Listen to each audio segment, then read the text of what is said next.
Morning, Mr. Kimble. How you doing? Pretty good. So I've never met you before. I don't know who you are. All I know is that your lawyer is asking me to, I'm assuming, set him a bond, right? You know, you're wanted from somewhere. I don't know for what. I don't know why. I don't know if I'm going to set you bond. I got to get to know you in the short time that I have you here to see, are you a danger to my community? If we give you a bond, are you going to go back? I have no idea. So let's get to know. What happens when a judge comes face to face with someone wanted to cross multiple states, sitting on probation violations, bond forfeitures, and a rap sheet that reads like a criminal encyclopedia? Today, we're breaking down 3 intense courtroom showdowns.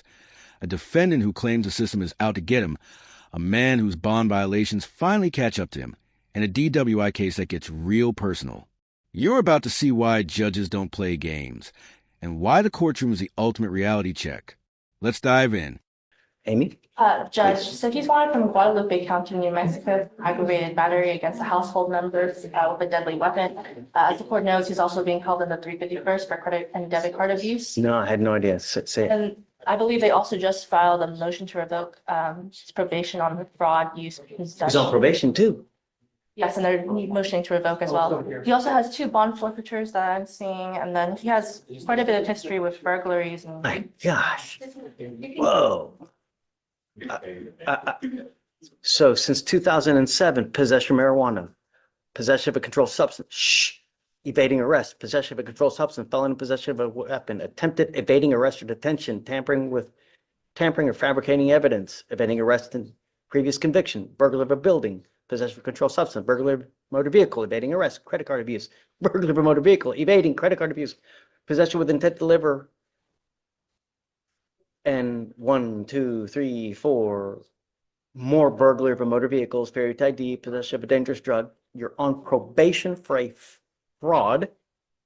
Okay, let's just pause right here because that was an avalanche of charges. Since 2007, we're talking possession charges, multiple evading arrests, burglary after burglary after burglary, credit card abuse, tamper with evidence, possession with intent to deliver, and now aggravated battery with a deadly weapon out of New Mexico. This man has charges spanning nearly 2 decades across multiple states. And here's the kicker. He's still on probation while asking for bond on new charges. The judge's reaction says it all. When you hear "my gosh" and "whoa" from the bench, you know things are about to get interesting. The question is, can any defense attorney spin this into a bond? Let's see how this plays out. You pick up a new credit card abuse and you want me to set you a bond? Can I please tell you something? If you don't mind me speaking. Don't talk about the case. I'm not talking about no case. Okay. I was in here, been held on the case for defendant violence in New Mexico, right? And they just got called ATW twice. They did not release me. I was not released. They sent me back to my cell, and since they didn't release me, they ended up putting a credit card abuse on me. Now, I don't know, where that falls in or whatever, they just put it on me. So if I can give you a brief synopsis of the timeline, Judge. Sure. So January 15th, he waived extradition for his New Mexico case, which is why we have a fugitive. He also had a Dallas County hold at the same time, which means the Dallas. Here's another. True, but Dallas County had 10 days to pick him up. So they did not pick him up in those 10 days. So let's say January. I know that. I get it. Let's just say, okay, so they didn't release the whole, they should have released the whole 25th. They didn't. What they did is instead, 3 days later. Talking the Dallas County hold. Dallas County hold. Okay. So what should have happened is that on the 25th, they released the Dallas County hold, which at that moment, there was no locals or anything pending, and they should have started the timeline for New Mexico to come pick him up. But instead, Dallas did not release the hold until I believe the 29th, because conveniently, on the 28th, the DA's office filed 2B charges on a credit card abuse from a case that they had had since November. So December. I see here, December 22nd, 2024. I'm sorry, from December. You're right. So it just seemed like the timeline expired. I believe Mr. Kimble's just really upset because if it should have worked like it should have worked, then why didn't they release the hold in time? Why didn't the DA's office file it? It just seems like they're sort of dragging it along. I understand that he does not have a bond on his felony cases, and they did file the MRP. He has an attorney there who is gonna be requesting to set a bond there. What Mr. Kimble is asking is a bond here, even though, and I said, he's gonna be making the bond there in felony. So let's say his bonds get set in felony and his bond gets set here. He wants to bond out and go to New Mexico, address that case, and then he said he'll be back and forth. He's already got the MRP and the felony credit abuse case here. But he wants to be able to fight them in the free world, and he is willing to go to New Mexico, turn himself in. I've been in contact with his mother. And I guess just because of that lapse in timeline, it's kind of like why we're here, because, in part, Yes, ma'am. if you have anything else to add, I think he just feels kind of screwed by the system on this. All right, let me break down what just happened because this is where things get legally complicated. The defense is arguing that the system essentially trapped Mr. Kimble. Here's the timeline. He waived extradition for New Mexico on January 15th. Dallas County had 10 days to pick him up, but they didn't. By January 25th, that hold should have been released, triggering New Mexico's 14-day countdown. But instead, Dallas didn't release their hold until January 29th. Conveniently one day after the DA's office filed new credit card abuse charges from a case they've been sitting on since December. The defense is essentially saying, look, this man would have been out of your hair and on his way to New Mexico if the system had worked properly. It's a fair point, but here's the problem. With a criminal history this extensive, does a procedural hiccup really change the judge's risk assessment? Let's find out. Is there anything else, Mr. Kimble, that I missed? Nah, did she send the video to your phone? Oh, all right. In 2023 alone, Mr. Kimmel, you have 1, 2, 3, 4, 5, 6. In one of the misdemeanor cases, you have presumably a bond at 5,010, which tells me that you've taken off on that case as well. I You're on never ran. probation. Uh, You had a hold out of Dallas for, what did he have a hold out of Dallas for? Violation. Out of Dallas. You're hopscotching with the states with the criminality, No, man. I I got can't. on, look, I had all the cases together and they gave me probation in Houston and Dallas. See, that's what you don't know. They dismissed a bunch of them cases has been dismissed. And I've been to trial twice. A bunch of them cases has been expunged on that record right there that you're saying. You know what I'm saying? But they gave me probation in Dallas and Houston. Dallas supposed to transfer my probation to Houston. They did not transfer my probation to Houston. That's how I get a violation in Dallas. I never violated by kissing any new case. Only time I caught a case is when for the New Mexico, say something happened in a family violence 2024. I'd never even been to New Mexico. The girl wrote a statement on me saying that I violated whatever. I understand. I know I don't supposed to tell you nothing, but I got videos. She's saying everything that she said is a lie. I don't even supposed to be. He's supposed to come to jail for that case. She has the videos in her phone. She can show you. She's showing her ID, everything, made a whole statement saying that everything that she said to me in New Mexico is a lie, bro. I'm just dry getting hold for this case. We really, I understand it. it doesn't matter. Yes, sir. I understand it. It seems to me, Yes, sir. you get out, you pick up a new case. You were out, you just picked up a new credit card abuse 2 weeks ago. December 22nd, I mean, maybe 3 weeks ago, you just picked up another case. You're on probation in Houston, you're on probation in Dallas, Yes, sir. you got an open case in New Mexico. Yes, sir. I can't possibly give you a bond, Mr. Kimble. I think that I need to protect my community. And if I give you a bond, I'm scared that something else is going to happen. I don't want you to pick up a 6th or 7th case, I ain't pick up a case. I came to jail for a case a year ago for New Mexico. I was already Just on probation. picked up. No, they just put Credit a card. case on me while I was in Nah. custody. I didn't never get caught for anything. They just put a case on me while I've been in custody right now. This time, waiting on New Mexico and Dallas to come get me. They just put this case on me. They just put this on me. I want to make sure that there are no more new cases get on you anymore. I'm not going to give you a bond because, Mr. Kimble, you scare me.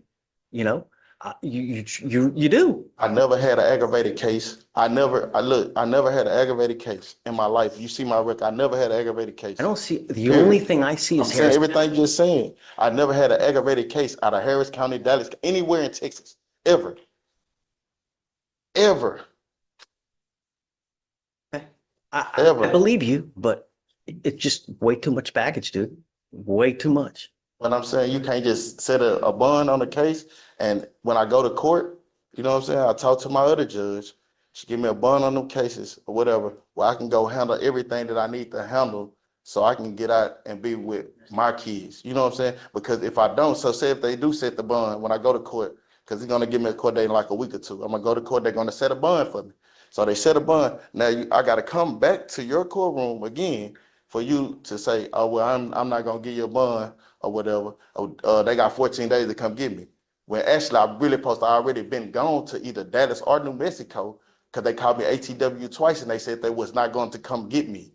And we called to New Mexico. New Mexico said they didn't have any knowledge of me even being in jail on their warrant. Is New Mexico, have they stated that they're going to come get him? Our indication at this time is that they want him, Judge. Okay, they're going to come get you. You know, the problem is that 14 days is told because you've not made bond on those cases upstairs. Once you do make bond at that point, that will get the 14 days for New Mexico to come get you. But Mr. Kimble, you've got a ton of priors. You're on probation in two different counties. You got to, okay, regardless, it's too much baggage. I'm not going to give you a bond. You scare me, dude. That's it. Really. You know, sometimes the bill comes due. Now is that time. It's not going to happen anymore. Okay, thanks. And there it is. The judge just delivered one of the most brutally honest assessments we've seen. You scare me, dude. Let that sink in. When a judge, someone who sees criminals every single day, tells you that you specifically make them nervous, that's saying something. Here's the reality check. Mr. Kimble tried every angle. He claimed the system failed him with the timeline. He said the New Mexico case was based on lies. He brought up his kids. He even pointed out he's never had an aggravated case in Texas. But the judge saw through all of it. The bottom line?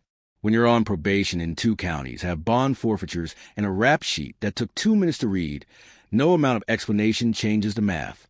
The judge's final words. Sometimes the bill comes due. Now is that time. That's courtroom poetry right there. What do you think? Was this fair? Or was Mr. Kimble genuinely trapped by the system?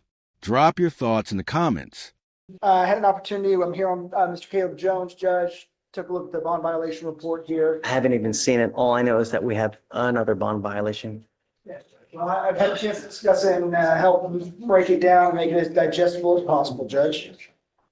Essentially, we have some minor GPS violations, a 20-minute exit during curfew about 10 o'clock, and 2 late arrivals, 10:06, and 1 positive BAC.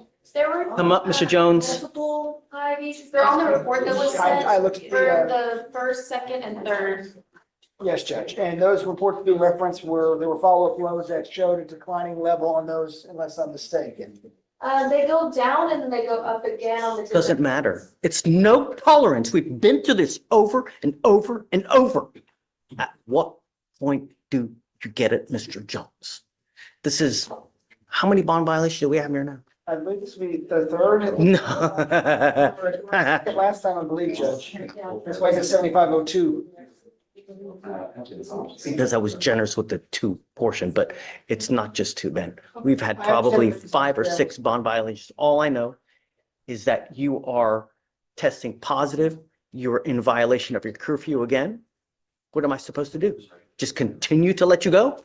No, I understand that, Your Honor, but I don't know what I can say about the breathalyzer, sir, because I don't drink. I don't drink at all. I don't know why that the thing was doing that. I had to go back to the Smart Start place the next day, and because they have those little tubes that stick out of it. I But don't, I don't know. I mean, if you look at the test, you can see that I haven't failed any of my other breathalyzers, and even some of the breathalyzers will say like 1 minute it's failed, and the next minute it's like lower and then higher, and I don't know. But all I have a know. confirmation of alcohol, Felicia? From the portable device records, yes, they were provided to everybody in the email. Judge, I'd have an opportunity to look at those, just to clarify, in regards to that, there are other instances where we do have BAC readings, Judge, and there are follow-up blows that Those were show. not confirmed as alcohol consumption. And they will say, not confirmed. But we have some that are confirmed. He's blowing on his, or he's not There in, was not a follow-up test on this positive, Judge. no, I'm revoking your bond, Mr. Jones. It can't continue. No, goes with you. I don't know what I can tell you, Your Honor. I'm not drinking or doing anything. Like, I have evidence that shows me otherwise. why can't? And it's over, and it's over, and it's over, and it's over. Can't we This put is me a on, like, fourth, the- fifth violation that we have, Mr. Jones. Why can't we put me on like the ankle monitor drug thing or something like that so I could prove to you that I'm not? We had that. I We never took had it that. off. No, I was never on that, Your Honor. I was. Judge, if the court would consider No. additional conditions, Judge. I have done everything in my power not to put him into custody. I have let him go over and over and over every time. And I'm done with it. I'm done with it. Something is going in your body that's causing it to test positive for alcohol. He goes with you. That's it. I told you last time, it's no tolerance. You're blowing your GPS, the curfew anyways. Goes with you. Judge, if I may follow up on, instead of move on from Mr. Jones. And also, speaking with Mr. Nayland on the case, again, I'm covering for him. My understanding was we were hoping to have a trial setting for this Let's particular case. set it for trial now.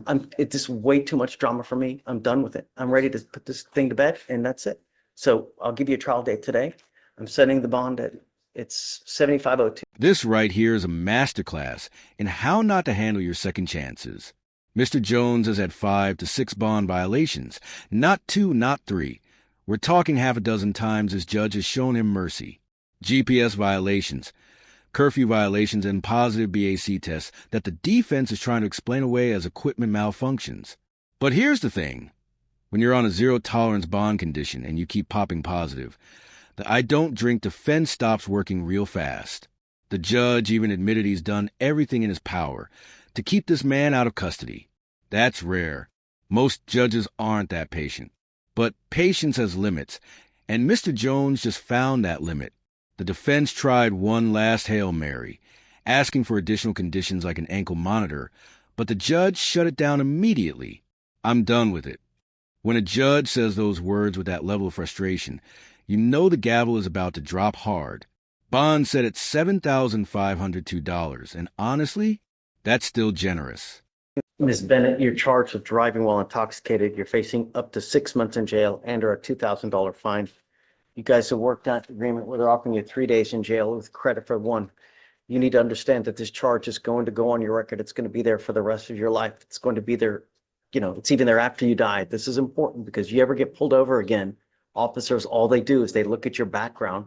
And if they see a lengthy background, it's just not going to go well for you. It doesn't matter if you're falling down, piss ass drunk. No, the mere smell of alcohol or dope, you will probably be looking at another DWI. What we're doing today, from now on, here in Harris County, you are facing, or in Texas, you're facing a minimum of 30 days in jail for any new cases that you pick up. Do you understand? No more proverbial slaps on the wrist. So if I were you, whatever you're going to do, don't get into a car because it's fungus liability that you're in a risk that you're taking. What Max is asking me to do is to take off around $3,500 worth of fines and fees. The idea is that we all make mistakes, right? But you can't keep making mistakes where you endanger other people's lives. It's not fair. When it's so easy to hit one damn button on your phone for $30 to $40, you have a car waiting to take you anywhere you want to go in this. Do you understand? Yeah, you said. I want you to understand one more thing. It's unacceptable the way that you have been treating us here in court. You were ordered to get an interlock. You have not had an interlock since August. It's not. Judge, she did have it installed. There was If it's in there's the money. lockout, I understand, and there was a it's as, issue with the money and all that, but yes, sir, we understand. you don't wait.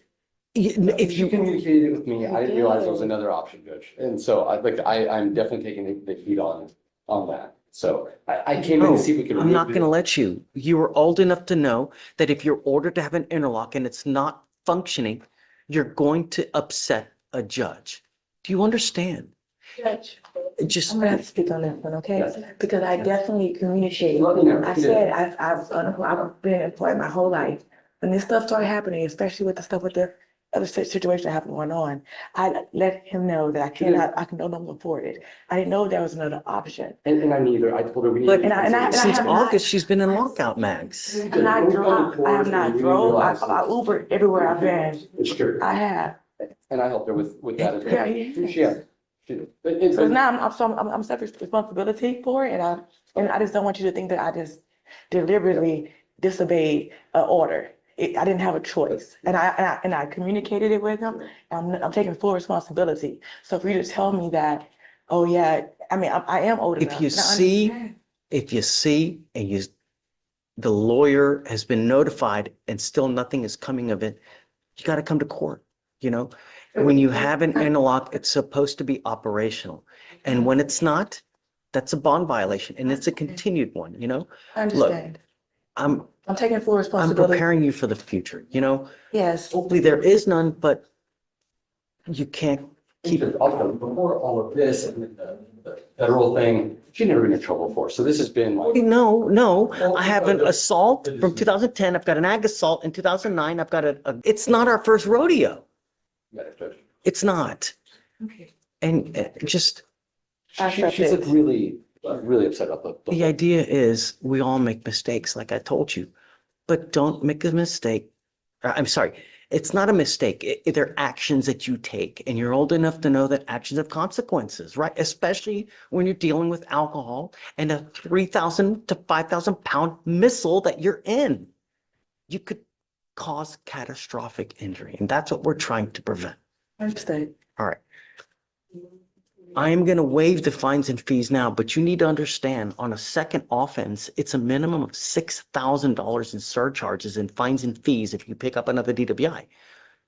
So when people continue to make actions where they endanger other people's lives, it gets extremely expensive, not to mention costly with jail time. You understand? All right. The agreement you've worked out is 3 days in jail, credit for the 1 day that you've done. You give up a lot of rights by entering into this agreement. You give up the right to a trial, right to compel witnesses to testify on behalf, confront and cross-examine your accusers. If you're not a citizen, there are possible immigration consequences. You can be deported, excluded from the country, denied naturalization under federal law. You give up the right to appeal. So once you accept this agreement today, you can never change your mind. You can't say, well, I didn't know this was going to happen. I didn't know this. Once you plead guilty, it stays like this forever. Do you understand? You still want to do this? How do you plead to the offense of driving while intoxicated? I'm going to find you guilty. I will sentence you to it. I'm going to waive your costs, your fines and fees. There is a license suspension that is attached to this. I am going to suspend your license. I'm going to suspend it for 90 days. Do not drive until you get a license. Good luck, man. Thanks, Max. Please see the clerk. Now, this case is packed with important lessons. Miss Bennett is getting a plea deal. 3 days in jail with credit for 1, and the judge is waiving about $3,500 in fines. Sounds like a win, right? But hold on. The judge just dropped some serious truth bombs. First, this DWI stays on her record forever. Not 10 years, not 20 years, forever, even after she dies. Second, any future encounter with police where they smell alcohol, she's probably getting arrested again, no questions asked. Third, and this is where it got spicy, she was ordered to have an interlock device on her car and hasn't had one since August. That's a continuous bond violation. Her defense? She couldn't afford it and didn't know there was another option. But the judge wasn't having excuses. He called out the reality. When you're ordered to do something by a court and you can't comply, you come back to the court. You don't just ignore it. And here's the kicker. The lawyer tried to say she's never been in trouble before, and SHE herself corrected him, saying she has assaults from 2009 and 2010. That's a reminder to always know your client's history. The judge's message was crystal clear. A car is a 3,000 to 5,000 pound missile, and actions have consequences. Is it Taisha Jackson? Taisha Miss Jackson, you're charged with assault of a family member. You're facing up to a year in jail and or a $4,000 fine. We are going to do probable cause. You have the right to remain silent. Anything you say can or will be used against you. You have the right to have an attorney present. If you cannot afford one, one will be appointed for you. Yes, Judge. The complainant and the defendant are in a dating relationship. On January 28th, 2025, the officer was dispatched to a disturbance in Harris County, Texas. Upon arrival, the officer met with the complainant, who stated that she and the defendant were in a dating relationship and that she told the defendant she was drinking too much. The defendant and the complainant then got into an argument when the defendant punched the complainant twice and bit the complainant on the chin, causing pain. Okay. Ma'am, I'm going to find that there's probable cause to go forward with your case. Do we know whether the complaining witness wants to have contact with her or not? Looks like we attempted this morning, but we're able to get a hold of the complainant. Okay. I want to do what the complaining witness wants. So until I know that she wants to have contact with you, I'm ordering you not to have contact with this person. Do you understand? Shh. I'm also ordering you as a condition of your bond not to consume alcohol, illegal drugs, or unprescribed controlled medication. I'm going to randomly test you. If I find that you're using, I'm going to put you in jail. No more PR bonds. You understand? A protective order has been issued in this case. I would get to know it. If you violate the protective order, the state can and probably will file a violation of protective order. It's one of the worst cases you can pick up. You understand? You know, in life, there are people that when they consume alcohol, they become very happy people. They're the life of the party. Everybody likes to hang out with them. They crack jokes. And then there are people, when they consume alcohol, they turn into the devil incarnate. Get a clue. When you drink, this becomes you.